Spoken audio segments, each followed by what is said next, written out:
Chers téléspectateurs, bienvenue à votre deuxième numéro de votre émission hebdomadaire N'ayons pas peur des mots. Je rappelle que N'ayons pas peur des mots est une initiative, est issue d'un partenariat entre les studios Tamani, le groupe Renouveau et les réseaux Akili.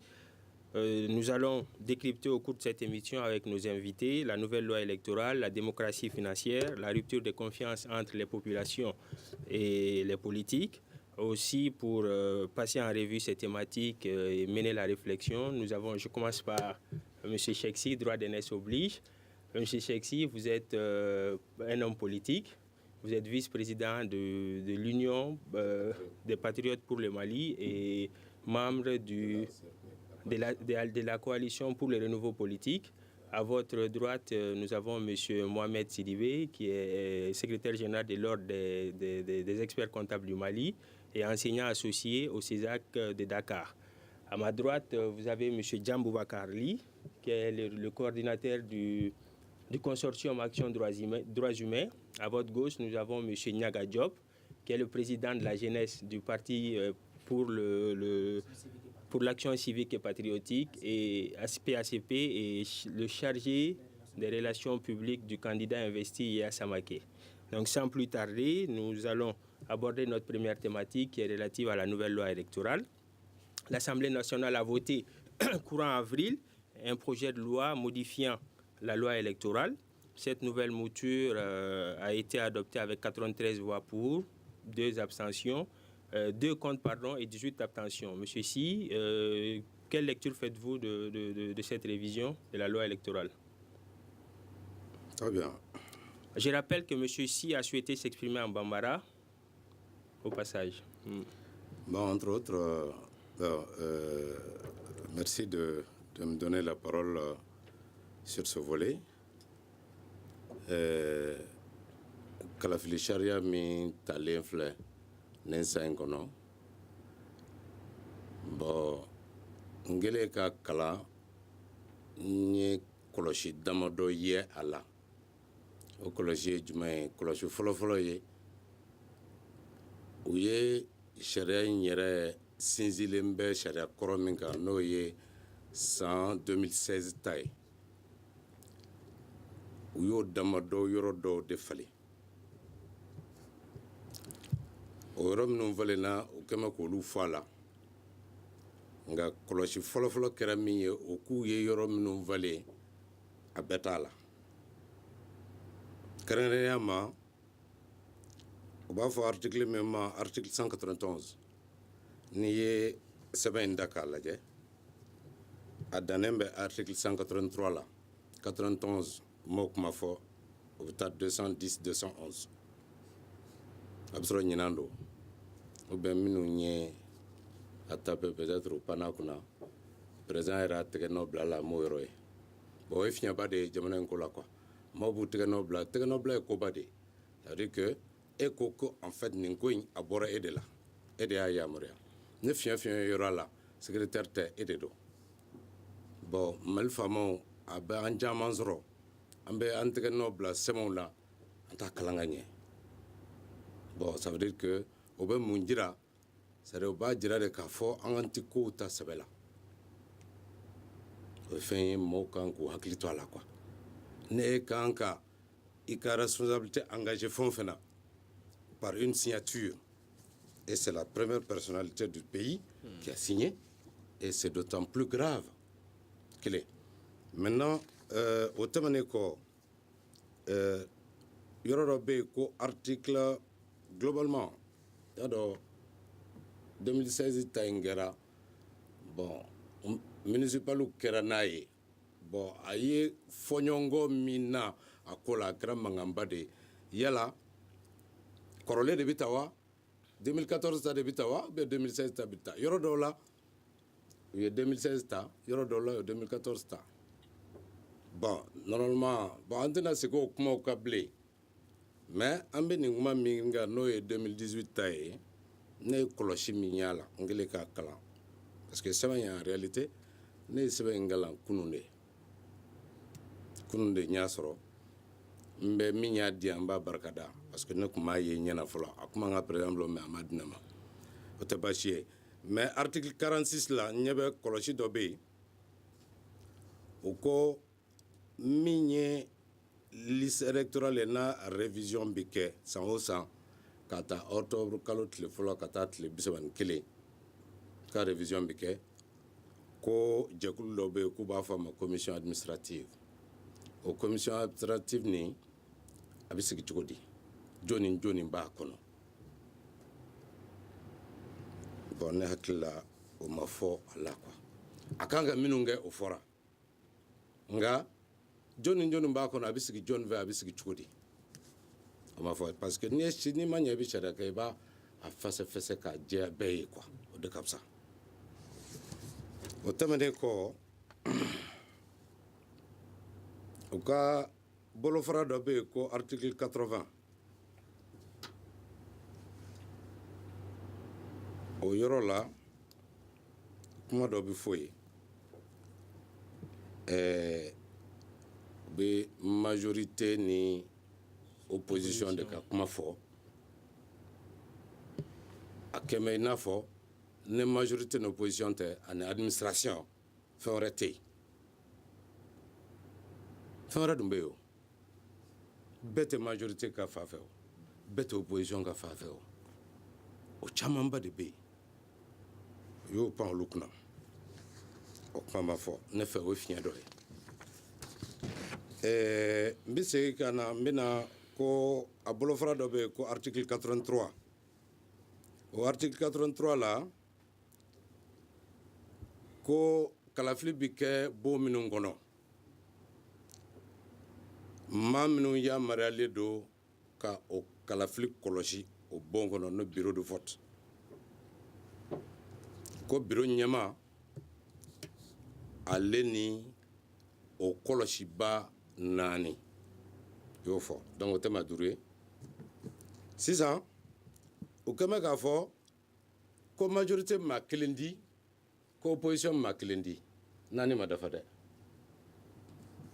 o de sɛbɛn b'a la un assesseur pour la majorité un assesseur pour l'opposition a dun fɔra ko 4 tɔ 2 jɔn b'o di peut-être qu'un arrêté ministériel viendra combler charia de do dɛ ne charia de a kan ka fɛsɛ de o kana dibi kɛ maaw la koyi u yɛrɛ ka t'u ɲɛnamaw ta n'u ma ɲɛ n'olu de b'a di a jira aw maaw 2 tɔ di o kan ka fɔ de o charia de do a bɛ jɛya bɛɛ de ye quoi o de ka kan bon n y'o o kɔlɔsi a ko la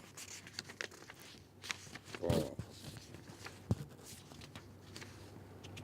komi waati bolodalen don an ye kuma ka surun bon nin yɔrɔ in na ne bɛ jɔ nin yɔrɔ in na ne ye kɔlɔsi min k'a la teliya ma o ye nin fɛn damadɔ ye nka pour que ka bɔ kuma na sariya sɛbɛn n'i ye sariya sɛbɛn ta jɛyalenya de kan ka kɛ pour que e b'a ta minnu kuma olu k'a faamu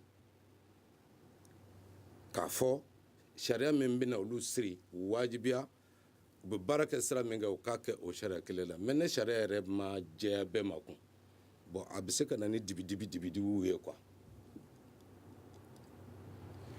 m'o k'u hakili to o yɔrɔ la quoi voilà. Monsieur Djamboubacar Ly, vous qui êtes dans le domaine des droits de l'homme, on constate qu'à chaque élection, il y a une nouvelle loi électorale qui est votée. Et cette fois-ci, les principaux changements sont, sans être, on va dire, exhaustifs, la suppression du vote par anticipation des militaires, le choix du nom comme fondement de l'ordre alphabétique et le remplacement de la carte NINA par la carte d'électeur. Est-ce qu'au niveau de vous qui êtes acteur des droits de l'homme, vos attentes ont été comblées avec cette nouvelle loi électorale?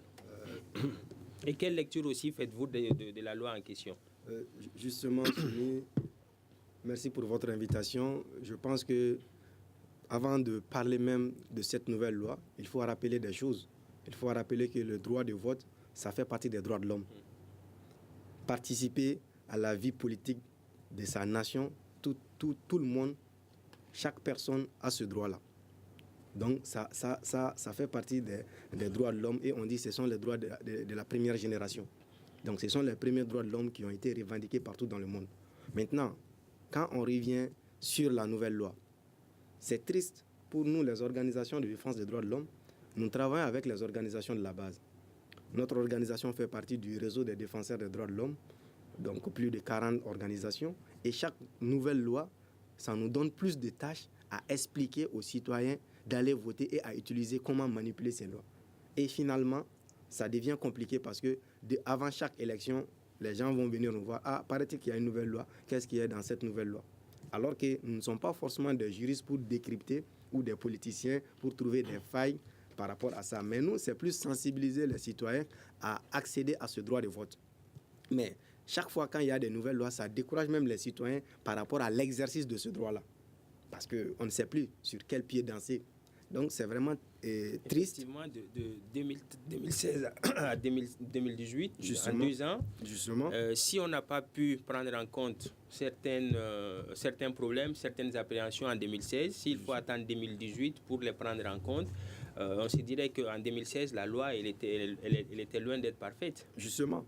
Mais je me dis que c'est vraiment très, très politique. Et finalement, on ne sait plus sur quel pied danser. Parce que je pense que dans nos réflexions, à l'approche des élections, ce n'est pas le moment de réviser les lois.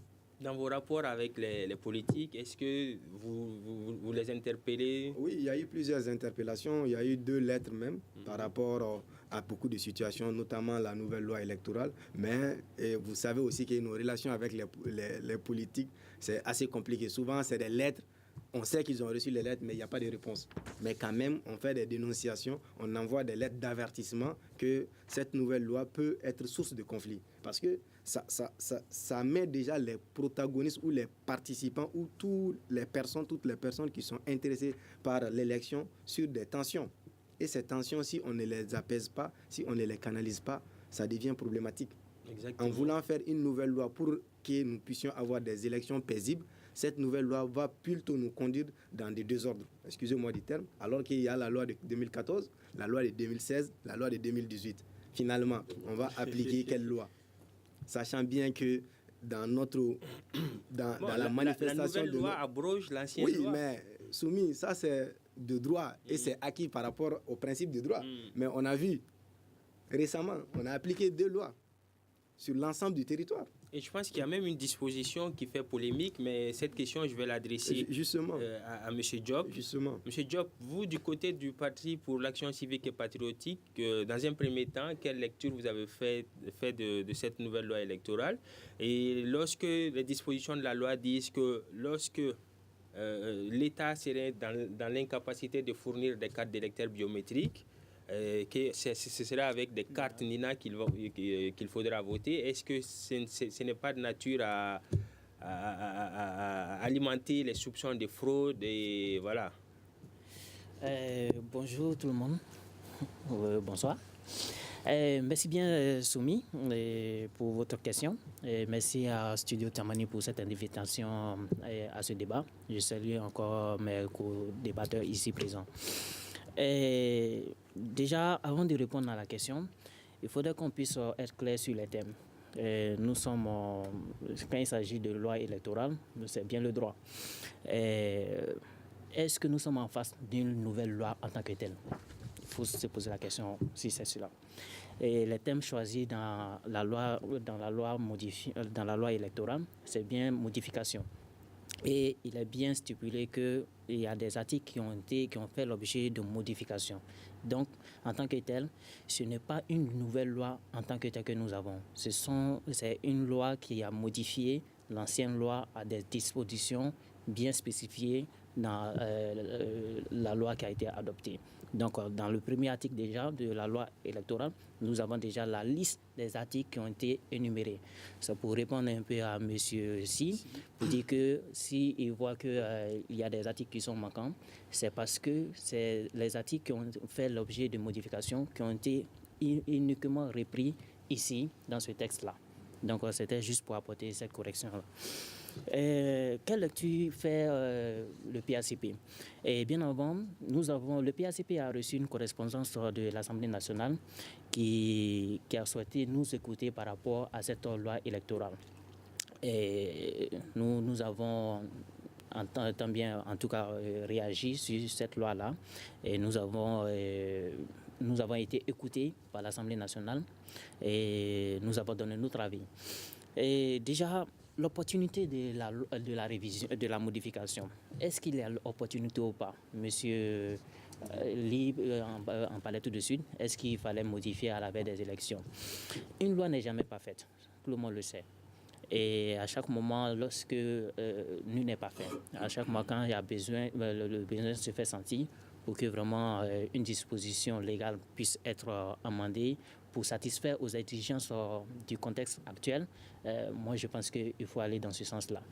Mais cela tombe bien avec le troisième thème, la confiance entre population et politique.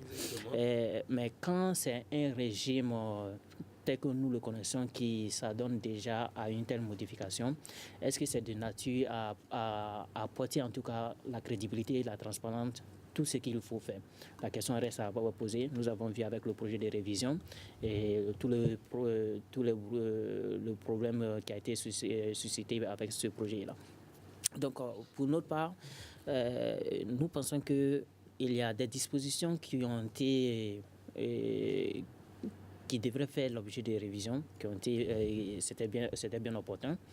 Il y a d'autres aussi qui c'était pas opportun. Monsieur Si a parlé des assesseurs, de l'article qui concerne les assesseurs, où on parle de la majorité et de l'opposition. Nous ne sommes pas de la majorité ni de l'opposition. Cela est clair.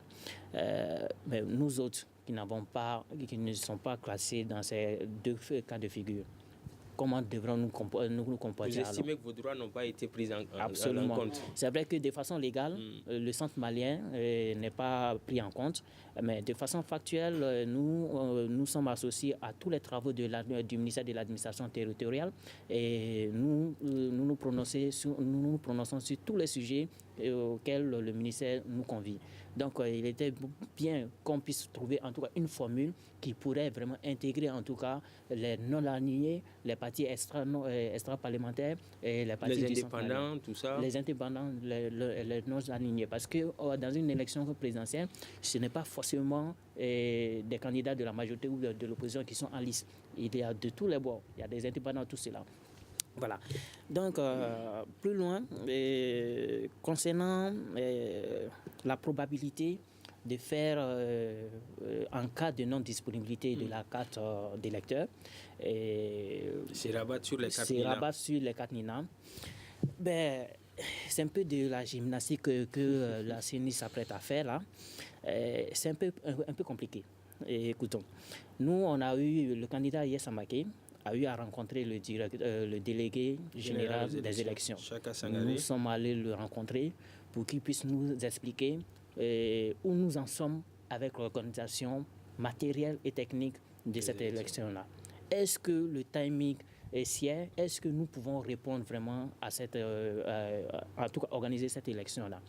Parce que pour nous, il faut que nous ayons l'élection présidentielle. Il faut tenir cette élection présidentielle. C'est un impératif pas à n'importe quel prix. Le Premier ministre a fait une sortie, pas hasardeuse, mais plus ou moins aventureuse, qui disait que toutes les dispositions sont prises pour qu'on puisse organiser cette élection-là. Mais techniquement, il fallait qu'il puisse nous dire, voilà le calendrier qui s'y est, et voilà à quelle date ce que nous allons faire. Mais c'est après maintenant que le calendrier est sorti et qu'on a pu voir un peu vraiment la course contre la montre que vraiment ce que le gouvernement allait faire. Le délégué général a pu nous rassurer sur la tenue des élections le 29 juillet. Et pour lui, la carte d'électeur, il le fallait parce qu'il y a des exigences qui ne sont pas contenus dans la carte NINA, à savoir le fait de connaître le bureau de vote et le centre de vote, ce n'est pas mentionné sur la carte NINA. Mais est-ce que matériellement, il est possible de confectionner 8 464 000 cartes d'électeurs biométriques? C'est la grande question. Mais bien avant que je ne réponde à cela, s'il vous plaît, la carte d'électeur, pour nos parts, c'est idéal parce que ça va comprendre des mentions qui sont nécessaires aux populations. Vous parlez tantôt du fait de sensibiliser les populations. Si la population qui arrive dans le bureau de vote ne savent même pas où se diriger, c'est très difficile. Or, avec la technologie de faire connaître les bureaux de vote par les SMS, quand le réseau est saturé, voilà, bonjour le problème. Maintenant, techniquement, est-ce possible d'organiser dans le temps la confection des cartes électeurs? Nous, au PACP, nous avons dit techniquement, ce sera très difficile. Il ne faut pas se mentir. Il ne faut pas se mentir. Et non seulement ce sera coûteux, encore, ce sont des coûts qui seront engendrés encore. Le fait d'aller faire confectionner ces cartes-là en France et le timing en un mois, même si on décrète une semaine, on voit vraiment le laxisme qui est au niveau des autorités administratives au Mali ici. On voit la désinformation, le manque de sensibilisation au niveau des populations. Ce sera très difficile qu'on puisse vraiment distribuer les cartes d'électeurs à tout le monde pour que vraiment on aille aux élections. Mais de toute façon, moi, il ne faut pas être pessimiste. Nous, on veut aller aux élections. On veut changer de cap, on veut changer de leadership. On veut un leadership avec intégrité, tel qu'incarné chez nous au PACP. Donc, pour notre part, il faut que vraiment tous les acteurs politiques, les acteurs de la société civile puissent s'engager afin que vraiment on puisse soutenir en tout cas le gouvernement à tenir ce pari de distribution des cartes d'électeurs. Et dans le cas contraire, on dit la disposition qui dit qu'il faut donner des cartes NINA en cas de non-disponibilité des cartes d'électeurs. Nous, au niveau des réseaux des jeunes des partis politiques, dont je suis membre, le deuxième vice-président, lorsqu'on a rencontré encore de nouveau le délégué, il nous a dit que lorsque la carte d'électeur va commencer à être distribuée, ce ne sera pas possible pour celui qui n'a pas récupéré sa carte d'électeur et de voter avec sa carte NINA. Ça, c'est clair. Ok, bon, maintenant, ce côté-là, tout le monde ne pourra pas avoir des cartes d'électeurs. Difficilement. Tu ne pourras pas voter avec ta carte NINA, donc tu seras absent des élections. Bon, tout cela, il faut dire que vraiment, nous, au PACP, on est craintifs. Par contre, on veut vraiment se donner les moyens afin que notre contribution, pour que vraiment on puisse tenir ces élections, on puisse avoir lieu. Ça, c'est notre souhait à nous. C'est le souhait des candidats et Sambake aussi. Djambo Wakali, intervenir rapidement avant que M. Cissé n'intervienne. C'est vraiment beaucoup de gymnastique parce qu'à la limite, on va dire que cette nouvelle loi est pratiquement anticonstitutionnelle. Dans le sens où tous les Maliens, à partir de 18 ans, tu as droit au vote. Maintenant, quand on te dit carte électeur, carte NINA, tu n'as pas de carte d'électeur, carte NINA, après tu ne peux pas voter, on te prive de ce droit. Parce que chaque individu a le droit de se prononcer sur la gestion de son pays. Mais après, il y a trop de gymnastique, franchement. Et finalement, ça va pousser les gens à se réserver ou à être sur des positions de tension ou là où il n'y a pas lieu. Vraiment, je pense que l'État doit prendre ses responsabilités. Si on doit tenir les élections, d'aller avec des systèmes assez clairs pour que les gens puissent participer convenablement, et aussi les partis politiques et aussi les organisations de la société civile, nous avons notre rôle à jouer. Parce que si ça ne va pas, si on n'arrive pas à tenir les élections, peut-être l'État, mais aussi les partis politiques et aussi les organisations de la société civile, nous serons tous comptables. Tout le monde est comptable, exactement. Monsieur Sidibé, vous abondez dans le même sens que vos prédécesseurs. Merci pour votre invitation. Bon, vous savez, moi j'ai ici la casquette de société civile qui plus est d'un ordre professionnel. C'est vrai que je serais beaucoup plus à l'aise sur des sujets comme la démocratie financière. On y reviendra.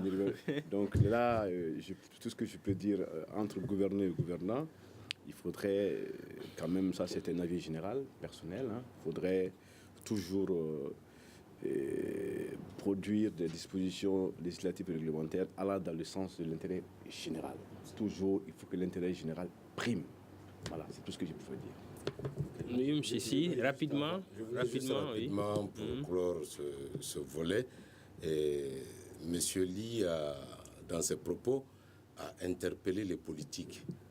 C'est-à-dire que des correspondances qui sont adressées aux politiques, est-ce qu'il s'agit de l'administration publique ou est-ce qu'il s'agit des partis politiques? Ah, ok, c'est l'administration publique directement. Voilà. Ça, non, j'ai compris, mais il faut l'éclaircir. L'autre élément, par rapport à la duplicité du document électoral que chaque électeur devrait avoir, parce qu'en fait, il faut avoir, c'est ce qu'il faut dire, soit la carte NINA, soit la carte d'électeur, ou même peut-être les deux. Mais les enfants qui vont atteindre leur majorité le 29, on a dit. Hein?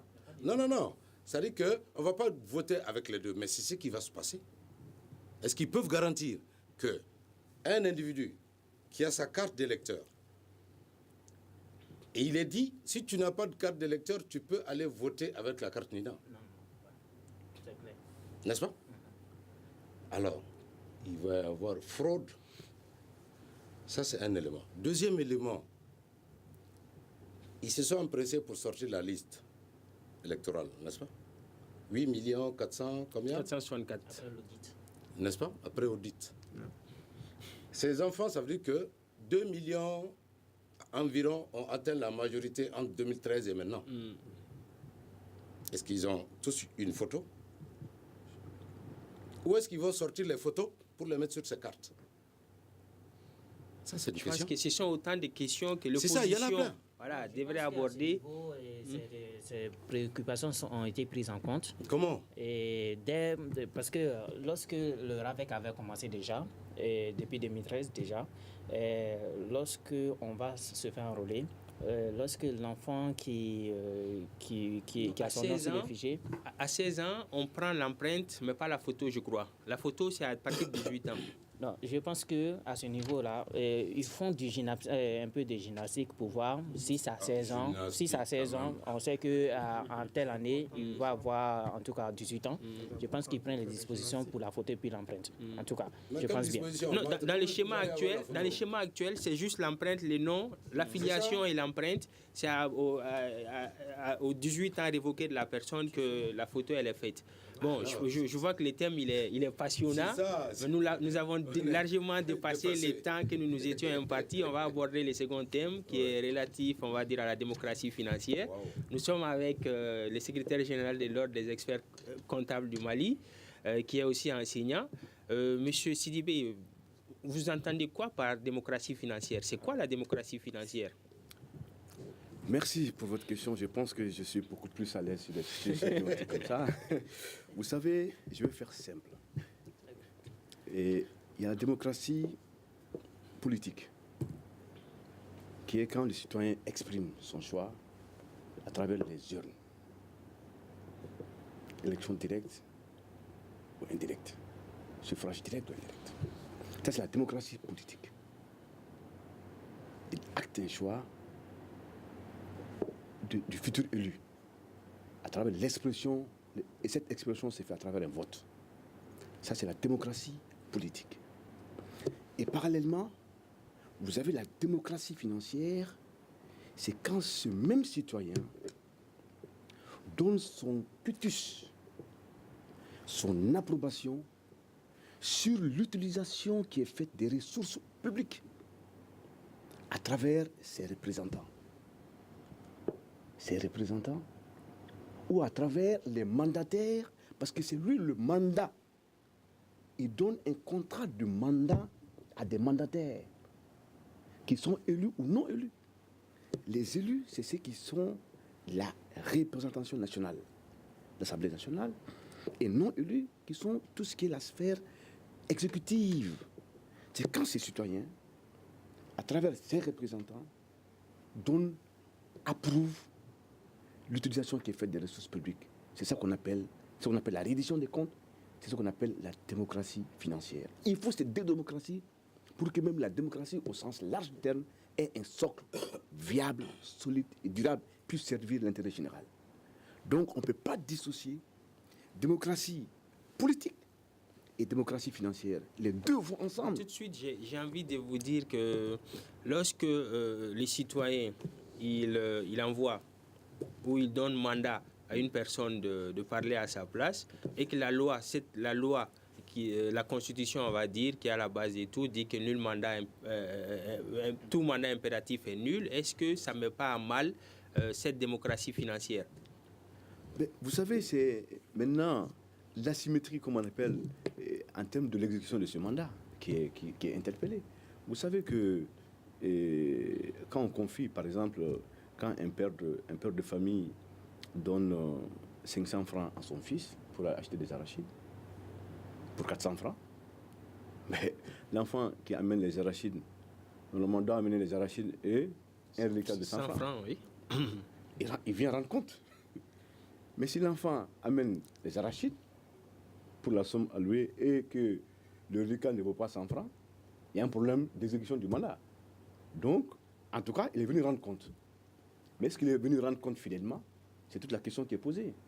Maintenant, la question centrale, c'est de savoir c'est quoi le maillage institutionnel qu'on a dans ce pays.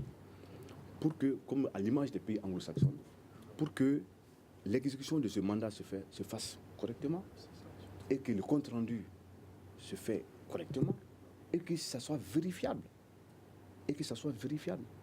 Par exemple, je prends un cas simple, un cas classique pour illustrer ça. Ça, c'est l'exécution de la loi des finances. L'exécution de la loi des finances. Vous savez, d'abord, quand on prend l'exécution budgétaire, j'espère que je ne suis pas en train de rentrer dans le détail. L'exécution budgétaire, vous avez le projet de loi de finances, qui sont les prévisions de l'exécution de l'ensemble des recettes et des dépenses de l'État. Et ça, les représentants des citoyens approuvent cette loi de finances. Maintenant, qui est mise à exécution. Maintenant, après son exécution, cette exécution est traduite en projet de loi de règlement qui doit passer par le jugement, par l'approbation du juge des comptes, qui est la section des comptes de la Cour suprême, et après, qui repasse à l'Assemblée pour que ces mêmes parlementaires qui ont donné leur quitus préalable puissent approuver l'exécution qui a été faite de l'autorisation qu'ils ont donnée de faire des ressources publiques en termes de recettes et de dépenses. Mais au Mali, vous savez que ces lois de règlement, dans beaucoup de pays francophones d'Afrique, ces lois de règlement ne sont ne repassent jamais encore, ou repassent avec beaucoup d'années de retard au niveau de l'enseigne de l'Assemblée nationale. Mais vous, au niveau de l'ordre des experts conseillers, vous dénoncez ces abus? Non, ce n'est pas notre rôle. C'est pas notre rôle. C'est le rôle. Il y a le corps de contrôle. C'est pourquoi d'ailleurs dans ce pays, il est urgent, plus que jamais urgent, de rationaliser les structures de contrôle. Parce qu'il faudrait un corps. Il se chevauche entre. Il y en a beaucoup. Il se chevauche, les rôles sont mal définis. Il y en a beaucoup. Il est même important, il est même très important qu'on puisse attribuer à un corps de contrôle. Je prends l'exemple du bureau du secrétaire général par exemple, qui est affecté à cela, aider, accompagner les parlementaires à approuver l'exécution qui est faite de loi de finances. Oui, monsieur Si. Très bien. Bon, moi là-dessus,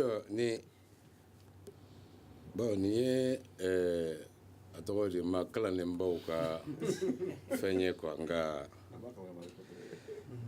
démocratie financière nene ko ngombe ni nyefo akumna fo beje nafolo berebereli beje nafolo berebereli ni bi beje nafolo berebere wajibi do de kan ka deika wajibi kramoge ko ni machi akan wajibi do akana ci kombasiki fo o wajibi de bon yala an ka nafolo n'u ye a bɛrɛbɛrɛliw kɛ yala nafolo in bɛrɛbɛrɛli bi kɛ mun kan o ko fɛn dɔ la tubabukan la ko la gestion axée sur les résultats ou le budget axé sur les résultats. Dans les pays francophones, le plus souvent, on fait des budgets de moyens. On gère les moyens au lieu du résultat. C'est ce qui pose problème. C'est pourquoi jamais on atteint nos objectifs. Ou en tout cas, c'est mitigé. Bon, nous avons fini de quoi. C'est-à-dire que l'adria en CRP là. C'est-à-dire que jamani blala ka mau ka nafolo bere gérer. Il y a les kanka kodamado de kanka sur la adamadi arela. Ikatle ikake maladrie. Maladrie mouvin mami na ko abi minga boka ibe na fo anga président ba fa chikomi na minga fana bo lakali. Ata dogo. Ye ladrie. Mami ntlenedo o ma jumaye mami beni ka hake tamakele te mashita je ikera nyama yo ikera koma yo o tlenya de yala o tlenya be onga berbera kala nuna wa o de tula parce que tinya folike o de fiko nu vient quoi bon comme wati coronedo bon kuma chaman zega fo nengo na note bon amma nengalamba o kasanga bon ko bambulo ka fo nengo na bon ne fana ye sanfɛ karamɔgɔ l'école Karamoko Doye. Moi, je suis chargé de cours à l'Institut Vito. Je fais de la géopolitique. Et je donne des cours dans tout ce qui est module du management à l'Institut Vito. Super. Voilà. Monsieur Diop, en 2 minutes. En 2 minutes. Ma foi, le terme démocratie financière, j'avoue que le nom même, ça attire. Ça attire, franchement. Mais quand tu veux rentrer dans le fond, que veut dire démocratie financière au juste? Parce que moi, j'ai essayé de connaître un peu, j'ai même échangé avec un monsieur là par rapport à cela. Et lorsqu'on écoute l'expert, les citoyens donnant son quitus pour que son représentant puisse utiliser son argent. Démocratie financière, si on peut dire, pouvoir financier du peuple par le peuple et pour le peuple. C'est bien cela, si je résume cela. Mais dans notre démocratie, il a eu à le rappeler, nous sommes dans un régime où il n'y a pas une obligation pour que l'élu puisse rendre compte. Il n'y a pas de... c'est anticonstitutionnel. Maintenant, le terme démocratie financière allant dans le sens de donner son quitus pour que le citoyen puisse utiliser le représentant puisse utiliser l'argent du peuple, c'est un peu techniquement difficile. Moi, je suis plus à l'aise avec le thème de bonne gouvernance. Parce qu'il faut qu'on puisse avoir des mécanismes qui puissent vraiment montrer que l'argent du contribuable, là où c'est rentré, combien a été mis dedans, pour que vraiment le citoyen lambda puisse vraiment connaître où ces 5 francs sont rentrés. Ça, il faut qu'on puisse vraiment trouver un mécanisme par rapport à cela. Déjà, moi, j'ai dit que démocratie financière, j'aime beaucoup cela parce que si on prend l'exemple de Yessa Maké à Ouelessebou, et lorsqu'il venait à la mairie, il a fait intégrer en tout cas la bonne gouvernance en faisant intégrer les représentants de chaque village dans la gestion de la mairie pour que chaque citoyen puisse connaître, chaque village puisse savoir là où les 5 francs de son village sont rentrés pour qu'on puisse vraiment connaître pourquoi il faut investir dans le paiement des taxes, etc. Donc, c'est ça la clé de la bonne gouvernance. Il faut qu'on puisse avoir un leadership avec intégrité. L'impératif reddition des comptes, voilà. M. Djambou Bakarli, oui, en 2 minutes aussi. Oui, l'impératif, c'est une obligation. L'obligation de rendre des comptes pour les élus, même pour les administrateurs qui ne sont même pas élus, qui travaillent au nom de l'État. Mais maintenant, ce qu'il faut comprendre très rapidement, quand on dit démocratie financière, démocratie politique, mais c'est la démocratie même, c'est un fourre-tout. Mais il y a beaucoup de départements, comme beaucoup de chambres, pour qu'un pays puisse avoir une bonne démocratie. Et la démocratie financière fait partie de ça. Exactement. Démocratie politique, démocratie populaire, démocratie autoritaire. Donc, il y a beaucoup d'options. Et c'est l'ensemble de ces démocraties, l'ensemble de ces façons de faire, de gérer le pouvoir, de gérer nos richesses, de gérer même la population, de gérer notre territoire. C'est l'ensemble de tout ça. Si c'est bien équilibré, le pays est un pays qui a une bonne démocratie.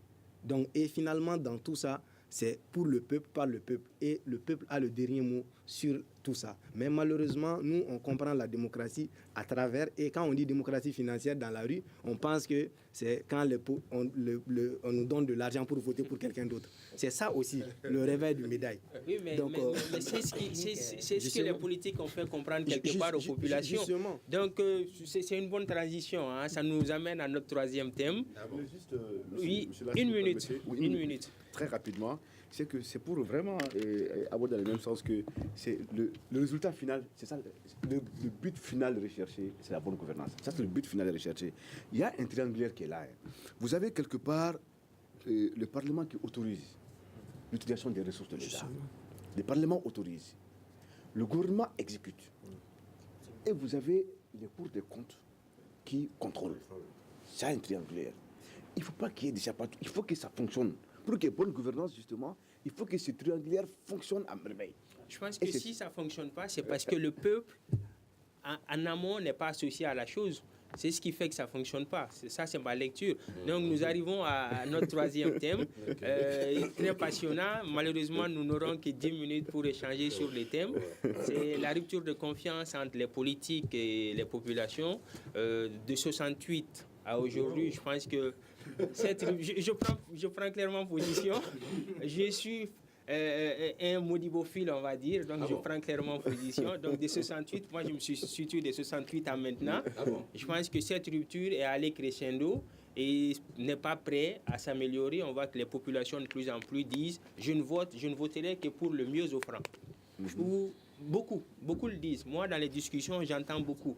De toute façon, ils sont tous pareils. Donc, mon vote, je vais vendre mon vote. Donc, je pense que c'est quelque chose qui est très inquiétant. Jean Boubacarli, vous qui êtes des droits de l'homme, comment analysez-vous la chose? Oui, Soumi, on ne va pas aller jusqu'en 68, mais quand même, on va dire, oui, mais on va dire quand même, ça fait des années que les organisations de la société civile, ceux qui sont dans les droits de l'homme ou dans d'autres domaines, ont décrié ça. On décrié avant même la crise.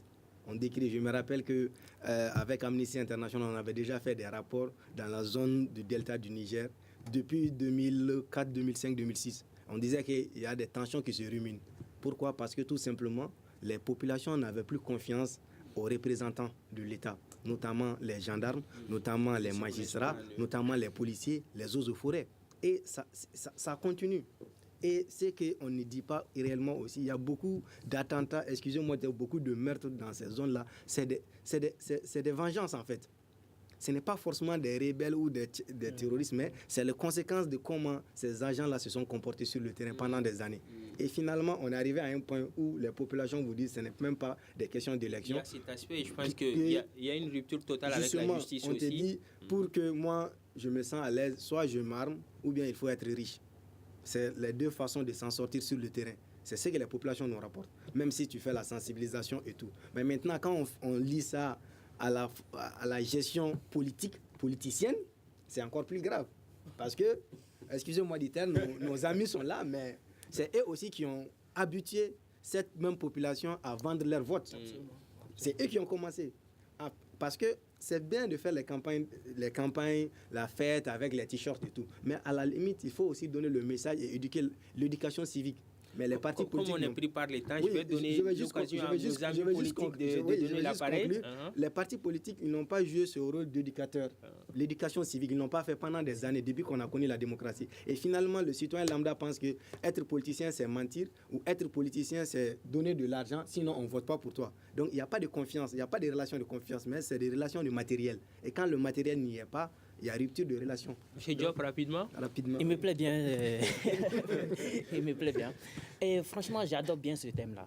Et j'avoue que je suis beaucoup à l'aise. Lui, il est à l'aise avec la démocratie financière. Et soyons clairs, il y a l'islam, il y a les musulmans. Il y a la politique, les politiciens. Et l'islam, lorsqu'on prend la religion, vous savez, elle est parfaite. Mais quand tu prends les musulmans de façon particulière, ça devient autre chose. Donc, il ne faut pas se fier forcément sur les politiciens pour qualifier la politique. La politique en elle-même, elle est noble. Elle est noble et elle est partout. Donc maintenant, la rupture entre politique et la population, elle est bien évidente. Et particulièrement au Mali, si nous voyons cette politique-là, c'est l'échec des partis politiques issus du mouvement démocratique et bien avant qui ont causé vraiment ce tort-là. Si vous voyez les achats de conscience lors des élections présidentielles, qui sont ces partis qui ont commencé à créer cela? C'est bien l'ADEMA, c'est bien l'URD, c'est bien le RPM et consorts. Tous ces partis-là, et j'assume mes propos. Et il faut que vraiment nous puissions aller dans le sens, il faut donner la chance à une nouvelle classe politique qui vient avec un leadership avec intégrité. Et il parlait beaucoup d'intégrité ici. Et il faut que on puisse vraiment, les populations puissent regarder entre les politiques qui font des actions concrètes dans le sens du bien-être des populations et des politiques qui ne font que des promesses à la veille des élections, qui ne sont pas en contact avec les électeurs, avec les populations. Nous, au PACB, Parti pour l'action civique et patriotique, ce n'est pas le parti du discours civique ou patriotique. Nous avons des acquis avant de venir au pouvoir. Diriger, c'est servir. Il ne faut pas attendre forcément d'être au pouvoir pour servir les populations. Il faut qu'on puisse vraiment, dans nos actions quotidiennes, apporter le développement, l'eau, apporter l'école. C'est ce que le candidat Yessa Mackay a fait durant toutes ces années-là. Entrepreneur social, homme politique, homme diplomate, il a un bilan au jeu qui va dans le sens du bien-être des populations. Et tout récemment, à chaque mois, quand nous partons à la rencontre des populations, les gens font des témoignages sur les acquis, les actions de Yessa Mackay, plutôt que ses promesses. Il va pour dire Voilà ce que nous avons fait. Voilà ce que nous avons fait et voilà ce que nous pouvons faire pour le Mali. Donc, il faut que pour que vraiment la confiance puisse revenir, il faut regarder les actions de tout un chacun. Le politique n'a pas construit un poulailler chez lui. Qu'est-ce il peut faire pour son pays? Chez lui-même, il ne pourra rien faire pour le pays. Donc, il faut regarder les actions concrètes des hommes politiques pour que vraiment la confiance puisse revenir. Les populations, là où nous avons des actions concrètes, ont confiance en nous et ont confiance à la bonne gouvernance dont Yessamake est le chantre. Donc, le message est clair. Voilà. Monsieur Sidibé? Non, mais les deux thèmes sont intimement liés. Quand il y a une rupture de confiance par le mandataire, quand il y a une mauvaise exécution du mandat, il y a rupture de confiance. Et aujourd'hui, les citoyens, il est déboussolé. Les citoyens, sur quelle base il va choisir un homme politique? Il n'y a pas de proposition de programme. Il n'y a pas de proposition de projet de société. Il n'y a pas d'affection sociétatiste ou sociétale. Il n'y en a pas. Il n'y a pas un socle minimum d'offres politiques à travers lesquelles les deux partis peuvent se sentir concernés ou appartenir à un État. Un État, c'est au sens large du terme, c'est quoi? C'est un territoire, une population, une offre. Une offre pour satisfaire les besoins fondamentaux de ces populations. Donc, il n'y a pas d'affection sur un minimum. Quand il n'y a pas d'affection sur un minimum, c'est le laisser pour compte. On est dans la jungle où chacun joue sa survie.